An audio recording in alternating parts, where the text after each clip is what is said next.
A lot of great news that I want to talk about in student data. I want to start with some schools that really, I think, not just in Springdale, but across the state, had outstanding performance.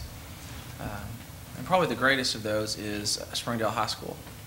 Springdale High School had an increase in their percentage of proficient and advanced of 16 percentage points, from 65% to 81%. They had a 12% increase in their literacy and a 20% increase in their limited English proficient students in literacy. A 20% increase in English learners at Springdale High School, just in their proficient and advanced rate on the literacy exam. That is, especially at the end, near the sunset of an accountability system, it's hard to make great gains. And so when you look at Springdale High School and they made a 16% percentage point gain, that is phenomenal. Springdale High School will be one of the only high schools this year that met their AMOs.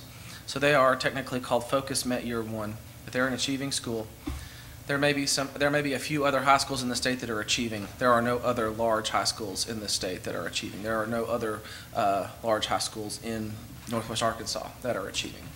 So Springdale High School really had a tremendous focus last year on its English learners and what we do with those students inside of classrooms and what we do with those students outside of classrooms. And I really can't say enough good things about the work at Springdale High School. Well, would it interrupt your presentation? I think maybe you're calling him down.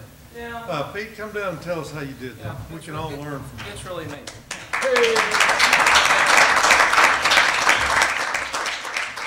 First of all, thank you, and thank you, Dr. Roll. Thank you.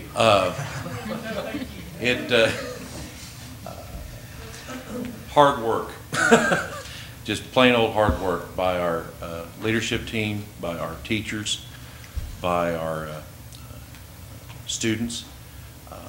We came up with a plan to look and see where our kids were at, especially our junior students in literacy and math, or excuse me, our geometry students, sophomores, and see where they were at data-wise as far as coming to our school, figuring out a plan using the resources that we have with our Title I co-teachers to come up with an instructional plan and a plan of action for each one of those students they met with every week to look at their deficiencies in the instruction and what they were doing well with and what they weren't doing well with as far as the instruction goes. And building relationships with those kids, with the co-teachers, but also our mentoring program that we had with them after school.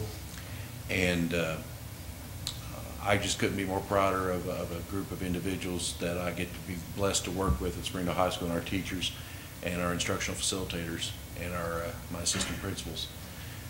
Phenomenal work. Have you had the opportunity to share that with your fellow principals, that plan of action? We need to make that happen, is what I'm trying to say. I would be honored to, and you know, I'm sure we'll do that. We just got through the discrepancy report, so I think everything was on hold till then. But we did a lot of PLCs with specifically in geometry, our professional learning communities with geometry, and our English teams. Teachers getting to meet every day, discussing common formative assessments, where kids were doing well, where they weren't doing well, what are we going to change instructional-wise to do it. Just a lot of hard work by my faculty and staff. The planning efforts that we addressed around Mike Smoker's work and all that, was that part of your... Focus, focus, focus. Good. That's one of my favorite books. It's all about bringing attention and bringing detail and priority on those students that need the most help with being where they need to be at on grade level, and providing our resources to focus around those kids. That's great. Yes, sir. That is great. Thank you. Thank you. Thank you, Mr.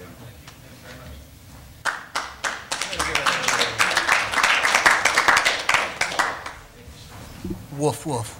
How was that, Pete? Did I do woof, woof, woof? Am I saying it right? Okay. It is hard sometimes to look at a district and there are 30 schools. My children could go to any school in this district.